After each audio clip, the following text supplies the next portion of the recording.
नमस्कार. आज आपण मराठीचे 30 महत्त्वाचे प्रश्न पाहणार आहोत. हे जे काही मी प्रश्न घेत असतो ते इथून मागच्या टीईटीच्या पेपरमध्ये विचारलेले आणि जे काही वारंवार रिपीट होत असतात तेच प्रश्न घेत असतो. त्यामुळे हे प्रश्न जे काय आहे ते येत्या परीक्षेमध्ये नक्कीच तुम्हाला मदत करू शकतात. आणि इथून मागच्या व्हिडिओमध्ये बऱ्याच जणांचे कमेंट आलते की व्हिडिओ खूप फास्ट होतोय. तर व्हिडिओची लेंथ खूप मोठी होत होती. पण ठीक आहे, यानंतरचे व्हिडिओ थोडे सावकाशच असतील. ज्यांना कोणालाही व्हिडिओची स्पीड जास्त लागते सेटिंगमध्ये जाऊन स्पीड कमी जास्त करू शकता. चला तर मग व्हिडिओला सुरुवात करूया. प्रश्न क्रमांक 1. रामाने रावणास मारले या वाक्याचा प्रयोग ओळखा. प्रयोगावर आतापर्यंत कायमच प्रश्न विचारले येत जात असतात, त्याच्यामुळे प्रयोगाचा मार्ग आपला गेला नाही पाहिजे. यामध्ये वाक्याचा कर्ता आणि कर्म शोधायचा.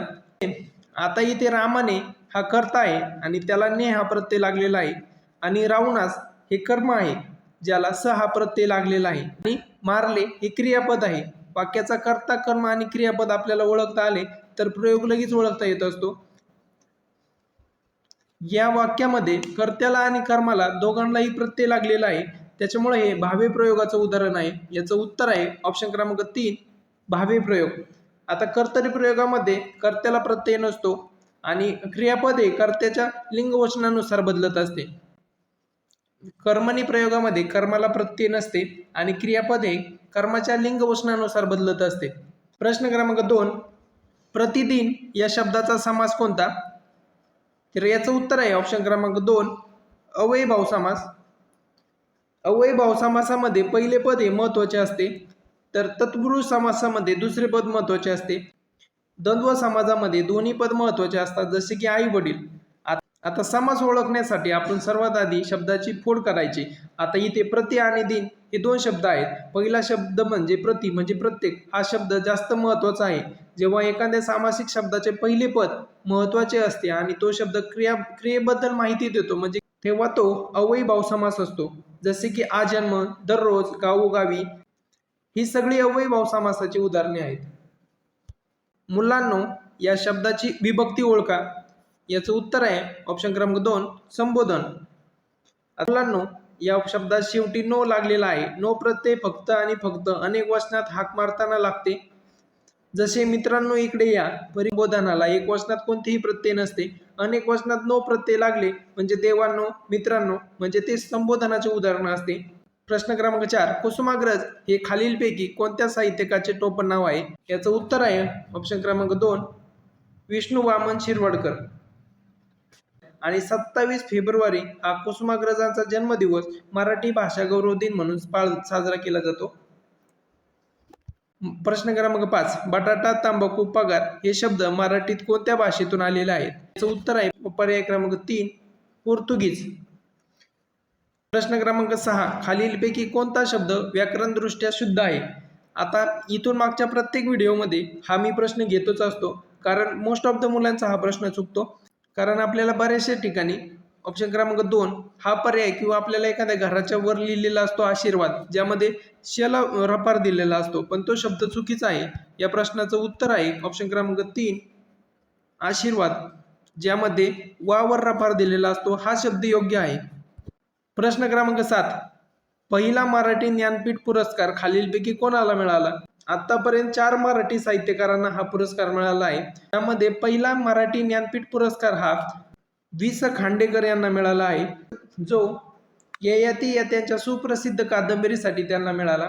त्यानंतर 1987 मध्ये कुसुमाग्रज यांना विशाखा, 2003 मध्ये विद्या करंदीकर यांना अष्टदर्शने, 2014 मध्ये भालचंद्र नेमाडे यांना हिंदू, यासाठी फक्त या 4 जणांना मराठी ज्ञानपीठ पुरस्कार मिळालेला आहे. प्रश्न क्रमांक 8. सूर्योदय या शब्दाची योग्य संधी फोड कोणती? संधीवरही प्रश्न येत असतो. याचं उत्तर आहे पर्याय क्रमांक 2, सूर्य प्लस उदय. हा स्वरसंधीचा प्रकार आहे. प्रश्न क्रमांक 9. नीलकंठ या शब्दाचा समास ओळखा. याचं उत्तर आहे पर्याय क्रमांक 3, बहुव्रीही समास. आता ज्या समासाचे पहिले व दुसरे पद दोन्ही महत्वाचे नसून त्यावर तिसऱ्याच पदाचा बोध होतो त्याला बहुव्रीही समास म्हणतात. जसे की निळा आहे कंठ ज्याचा तो महादेव. इतर उदाहरणामध्ये लंबोदर, गणपती, गजानन, दशमुख म्हणजे रावण. म्हणजे निळकंठ म्हणजे निळा आहे कंठ ज्याचा असा तो. इथे निळ्या रंगाचं महत्व नाही, तसेच कंठालाही म्हणजे गळ्यालाही महत्व नाही. या वाक्यात दोन्ही शब्दावरून आपल्याला तिसऱ्याच व्यक्तीची आठवण येते, ती म्हणजे महादेव किंवा शंकर. जेव्हा दिलेल्या शब्दामधून तिसऱ्या घटकाचा बोध होतो तेव्हा त्याला आपण बहुव्रीही समास म्हणतो.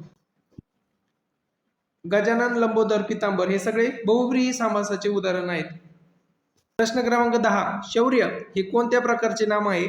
याचं उत्तर आहे पर्याय क्रमांक 3 भाववाचक नाम. ज्या नामाने वस्तूतील गुण, धर्म किंवा भाव यांचा बोध होतो त्याला भाववाचक नाम म्हणतात. हे डोळ्यांनी दिसत नाही किंवा यांना स्पर्श करता येत नाही. उदाहरणार्थ शौर्य, प्रामाणिकपणा, सौंदर्य, गोडी, हुशारी. प्रश्न क्रमांक 11. हा, ही, हे, तो, ती, ते हे कोणत्या प्रकारची सर्वनामे आहेत? याचं उत्तर आहे पर्याय क्रमांक 3 दर्शक सर्वनामे. जवळची किंवा दूरची वस्तू दाखवण्यासाठी जी सर्वनामे येतात त्यांना दर्शक म्हणतात. प्रश्न क्रमांक 12. मला आता थोडे चालवते या वाक्यातील चालवते हे कोणते क्रियापद आहेत? याचं उत्तर आहे ऑप्शन क्रमांक 2 शक्य क्रियापद. जेव्हा कर्त्यामध्ये एखादी क्रिया करण्याची क्षमता, ॲबिलिटी किंवा शक्यता असते तेव्हा ते शक्य क्रियापद असते. उदाहरणार्थ करवते, बसवते, पाहवते. प्रयोजक जेव्हा करता ती क्रिया स्वतः न करता दुसऱ्याकडून करून घेतो. उदाहरणार्थ आई मुलाला चालवते, हसवते. प्रश्न क्रमांक 13. जे चकाकते ते सोने नसते हे कोणत्या प्रकारचे वाक्य आहेत? याचं उत्तर आहे ऑप्शन क्रमांक 3 मिश्र वाक्य. जेव्हा वाक्यात एक मुख्य वाक्य आणि त्यावर अवलंबून असलेले दुसरे गौण वाक्य असते तेव्हा ते मिश्र वाक्य असते. ओळखण्याची खूण काय आहे तर जो, तो, जे, जे, जर, तर, जेव्हा, तेव्हा या शब्दांनी जोडलेले असलेले वाक्य याला मिश्र वाक्य म्हणतात. प्रश्न क्रमांक 14. बापरे हे कोणते केवळ प्रयोगी अव्यय आहे? याचं उत्तर आहे ऑप्शन क्रमांक 3 आश्चर्यदर्शक. प्रश्न क्रमांक 15. आभाळ फाटणे या वाक्यप्रचाराचा योग्य अर्थ कोणता? तर याचं उत्तर आहे ऑप्शन क्रमांक सी चहूबाजूनी संकटे येणे. प्रश्न क्रमांक 16. नाचता येईना अंगण वाकडे या म्हणीचा अर्थ काय? याचं उत्तर आहे ऑप्शन क्रमांक 2 स्वतःला काम जमत नसताना परिस्थितीला दोष देणे. प्रश्न क्रमांक 17. कमळ या शब्दाला समानार्थी नसलेला शब्द ओळखा. इथे नसलेला विचारला आहे, यामध्ये बरेचसे जण चुकतात. याचं उत्तर आहे ऑप्शन क्रमांक 4 अर्णव. प्रश्न जर नीट वाचला नाही तर पहिला शब्द हा कमळला समानार्थी असतो, आपला हातचा मार्क जात असतो. यामध्ये कमळ इतर समानार्थी शब्दामध्ये नीरज, अंबज, पंकज, जलद येत असतात. प्रश्न क्रमांक 18. कृपण या शब्दाचा विरुद्धार्थी शब्द कोणता? याचं उत्तर आहे ऑप्शन क्रमांक बी उदार, उधळ्या. कृपण म्हणजे अत्यंत कंजूस किंवा लोभी व्यक्ती. त्याचा विरुद्धार्थी शब्द उदार किंवा उधळपट्ट्या असा होतो. तर कृपण म्हणजे काय तर एकदम कंजूस माणूस जो खिशातून 1 रुपयाही पण बाहेर काढत नाही. पण त्याच्या एकदम उलट कोण असतं? जो सढळ हाताने खर्च करतो किंवा दान करतो म्हणजेच उधळ्या. प्रश्न क्रमांक 19. तो नेहमी उशिरा येत असतो या वाक्याचा काळ ओळखा. याचं उत्तर आहे ऑप्शन क्रमांक सी रीती वर्तमान काळ. क्रिया वारंवार घडत असेल किंवा ती एक सवय किंवा रीत असेल तर तिला रीतिकाळ म्हणतात. प्रश्न क्रमांक 20. 2 छोटी वाक्ये उभयान्वी अव्ययाने जोडताना कोणती विरामचिन्हे वापरतात? तर याचं उत्तर आहे ऑप्शन क्रमांक 3 अर्धविराम. स्वल्पविराम एकाच जातीचे शब्द लागोपाठ आल्यावर जसे राम, श्याम, हरी त्यावेळेस स्वल्पविराम वापरतात. पूर्णविराम वाक्य पूर्ण झाल्यावर वापरतात. अपूर्णविराम कुठे वापरतात तुम्हीच कमेंट बॉक्समध्ये सांगा. प्रश्न क्रमांक 21. पुस्तक या शब्दाचे लिंग कोणते? याचं उत्तर आहे ऑप्शन क्रमांक 3 नपुंसकलिंगी. आता लिंग कसे ओळखायचे तर लिंग ओळखण्यासाठी ट्रिक अशी आहे की शब्दाच्या मागे तो, ती, ते लावून आपल्याला लिंग ओळखता येत असते. थोडक्यात तो लागला तर पुल्लिंगी म्हणजे तो फळा, ती लागला तर स्त्रीलिंगी म्हणजे ती वही, आणि ते लागले तर नपुंसकलिंगी ते पुस्तक. अशाद्वारे आपण लिंगाचे प्रकार ओळखू शकतो. आता लिंगामध्येही अपवाद काही शब्द असतात जसे की बाग. आता बाग हा शब्द पुल्लिंगी आहे, नपुंसकलिंगी आहे की स्त्रीलिंगी आहे तुम्हीच कमेंट बॉक्समध्ये सांगा. यामध्ये बरेचसे मुलं चुकत असतात. प्रश्न क्रमांक 22. तळे या शब्दाचे अनेक वचन काय होईल? याचं उत्तर आहे ऑप्शन क्रमांक 3 तळी. नियम असा आहे की एकारांत नपुंसकलिंगी नामाचे अनेक वचन इकारांत होत असते. उदाहरणार्थ केळे, केळी, मटके, मटकी, कुत्रे, कुत्री आणि तळे, तळी. प्रश्न क्रमांक 23. चा, ची, चे, च्या हे कोणत्या विभक्तीचे प्रत्यय आहेत? याचं उत्तर आहे ऑप्शन क्रमांक 4 षष्टी. प्रश्न क्रमांक 24. मुंबईची घरे मात्र लहान, कबुतराच्या खुरड्यासारखी या वाक्यात कोणता अलंकार आहे? याचं उत्तर आहे ऑप्शन क्रमांक 2 उपमा. जेव्हा दोन वस्तूमधील साम्य सारखेपणा दाखवला जातो तेव्हा उपमा अलंकार असतो. ओळखण्याची खूण यामध्ये असे आहे की सारखा, सम, समान, प्रमाण हे शब्द या वाक्यामध्ये आपल्याला दिसतील. आणि उत्प्रेक्षा यामध्ये जणू, जणू काय, गमे, वाटे, भासी यासारखे शब्द आपल्याला त्या वाक्यामध्ये दिसत असतात. प्रश्न क्रमांक 25 श्यामची आई या प्रसिद्ध पुस्तकाचे लेखक कोण आहे? याचं उत्तर आहे ऑप्शन क्रमांक 2 साने गुरुजी. प्रश्न क्रमांक 26 आधुनिक मराठी वर्णमालेत एकूण किती वर्ण आहेत? याचं उत्तर आहे ऑप्शन क्रमांक 3 52. वर्णमालेवरही दरवर्षी प्रश्न येत असतो. यामध्ये बरेच जणांचा गोंधळ असा होतो की पारंपरिक वर्णमाला आणि आधुनिक वर्णमाला याच्यातच गोंधळ होत असतो. पारंपरिक वर्णमालामध्ये 48 वर्ण होते.